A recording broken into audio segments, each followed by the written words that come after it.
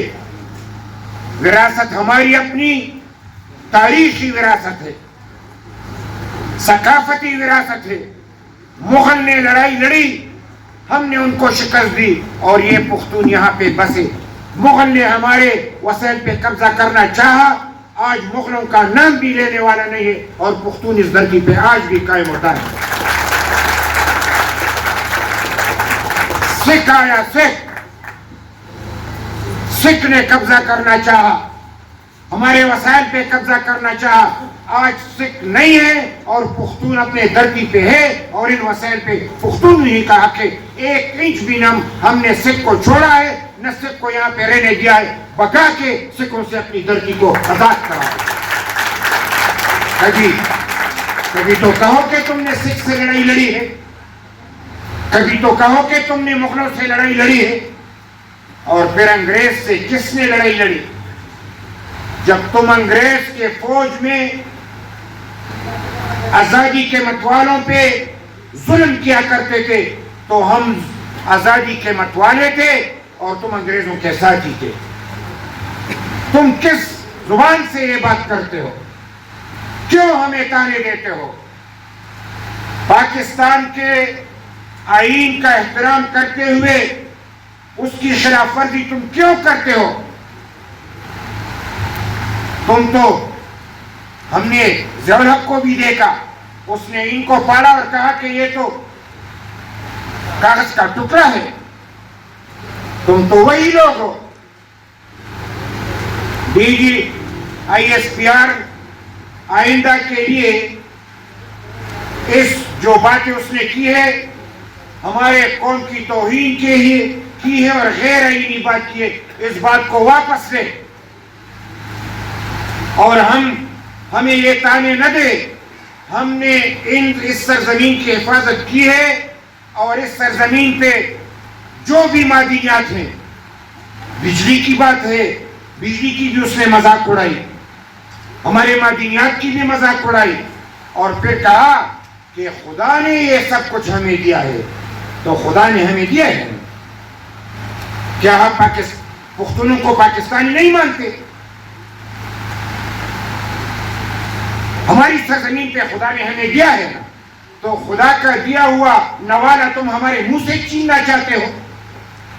ہمارے بچوں کو یہاں پہ پڑھنے کے لیے تم بندوبست نہیں کر سکتے، کاروبار کے راستے بند کر دیے، کارخانے ہمارے بند ہیں، 40 سال سے یہاں پہ دہشت گردی ہو رہی ہے۔ اگر سارے پاکستان کی بات ہے تو ہم نے تو کبھی گلہ نہیں کیا کہ 40 سال میں کہیں اور پہ دہشت گردی کیوں نہیں ہو رہی، صرف پختون دھرتی پہ ہو رہی ہے اور تھوڑا بہت بلوچستان میں۔ ہم تو مر کٹے ہیں اور جہیز کی بات کرتے ہو۔ جہیز تو ان کو ملتا ہے جو اپنوں کے پاس سب کچھ چھوڑتا ہے۔ انگریز گیا تو اس کا جہیز آپ کے پاس ہوگا۔ ہم جہیز نہیں لیا کرتے، ہم جہیز دیا کرتے۔ تم ہمیں جہیز کے تانے دیتے ہو تو انگریز نے جاتے جاتے ان کو نوازا ہے جو ان کے وفادار تھے۔ ہمیں تو پابند سلاسل کیا، ہماری تو جائیدادیں ضبط ہوئی، ہم نے تو جیلوں سے لاشیں لائی۔ تم تو ان دنوں میں بھی مزے کر رہے تھے، آج بھی مزے کر رہے ہو اور ہمیں تانے دے رہے ہو۔ ہم پاکستان کے تمام لوگوں سے ان کو یہ بتانا چاہتے ہیں کہ کوئی آ کے ہمیں تانے نہ دے، ہمارے سینے زخموں سے چور ہیں۔ ہم 40 سال سے اپنے بچوں کے لاشیں اٹھا رہے ہیں. اور یہ لاشیں کیوں اٹھا رہے ہیں؟ یہ پاکستان کی غلط پالیسی کی وجہ سے ہے. یہ پالیسی جو آج ریاست اور حکومت نے اپنائی ہے، خارجہ پالیسی، اندرونی پالیسی، یہ غلط پالیسی ضیاء الحق کے وقت سے شروع ہوئی. ہمارے اس علاقے پہ پرائے جنگ کو اپنا جنگ بنایا، جنگ کو اس نے جہاد بنایا، اور پھر ہمارے گردنیں کٹتی رہی اور یہ پیسوں کے لیے جہاد کرتے رہے. ہمارے دامن پیسہ کوئی داغ نہیں ہے. ہم نے پیسوں کی خاطر اس دھرتی کو بھیجا نہیں ہے. ہم نے اس دھرتی کی حفاظت کی ہے، مرتے دم تک اس دھرتی کی حفاظت کی. تم لوگوں نے عجیب مذاق اڑایا، مذاق بنایا. 40 سال سے تمہاری غلط پالیسیوں کی وجہ سے میں مر رہا ہوں، پھر بھی میں اسی حکومت میں، جب عوامی نیشنل پارٹی کی حکومت تھی، میں ترجمان تھا. جاؤ پوچھو اپنے اس فوج سے، پوچھو جو اس وقت یہاں پہ بلکن ڈویژن میں آپریشن کر رہے تھے. میں ان کے ساتھ تھا. عوامی نیشنل پارٹی باچا خان کے سپاہی ساتھ تھے. ایک جگہ پہ اگر فوج کی خون بہا ہے تو اس جگہ پہ عوامی نیشنل پارٹی کے فرزند کا بھی خون بہا ہے. ہم نے تو اس دھرتی کی لڑائی لڑی، ہم نے دہشت گردوں کے خلاف لڑائی لڑی. تم تماشا دیکھتے رہے. یہی الیکشن تھا، دہشت گردوں نے کہا کہ عوامی نیشنل پارٹی کو ووٹ نہ دو. یہ تمہاری پالیسی تھی کہ ان کو ووٹ نہ دو. کس کو ووٹ دو؟ آج جن سے یہ بڑے تنگ ہے ان کو ووٹ دو. یہ اعلان تو آپ نے سنا ہوا ہوگا. کس نے دیا تھا یہ اعلان اور کس نے کیا تھا؟ ہم نے تو برداشت کیا. یہ بات تاریخی بات ہے. یہ کہتا ہے کہ یہ تنگ نظری ہے. ان کو یہ بھی پتہ نہیں کہ قوم پرستی اور نیشنلزم میں کتنا فرق ہے. یعنی قوم پرستی اور نسل پرستی، اس میں کتنا فرق ہے. نسل پرستی جو ایک نسل دوسرے نسل سے نفرت کرنے لگے، ایک نسل اپنے آپ کو بالا سمجھے، ہم اس کے مخالف ہیں. یہ شونزم ہے. کبھی کتاب اٹھا کے دیکھو، کبھی اسٹڈی کر کے دیکھو. نسل پرستی کے ہم مخالف ہیں. قوم پرستی اس وقت تک، آج دنیا میں قوم پرست لوگ کامیاب ہیں. قوم پرستوں کی اپنی دھرتی سے محبت ہوتی ہے، اپنی ثقافت سے محبت ہوتی ہے، اپنے زبان سے محبت ہوتی ہے. وہ مر کٹتے ہیں، نہ زمین کسی کو چھوڑتے ہیں، نہ ثقافت کسی کو چھوڑتے ہیں، اور نہ اپنی زبان کسی کو چھوڑ سکتے. وہ مقابلہ کرتے ہیں. آج اگر دنیا میں کامیاب ہے تو قوم پرست کامیاب ہے. ہمیں اپنی ماں کی دھرتی کے حفاظت کا جو جذبہ ہے وہ قوم پرستی سے ملتا ہے. اور جب کبھی مقابلہ ہوا تو کر لیں گے یہ مقابلہ کہ آج قوم کی ڈیفینیشن کیا ہے. تم ہمارے ثقافت کو بگاڑ چکے ہو. تم ہماری مادری زبان کو یہاں پہ اسکولوں سے سلیبس سے نکال چکے ہو.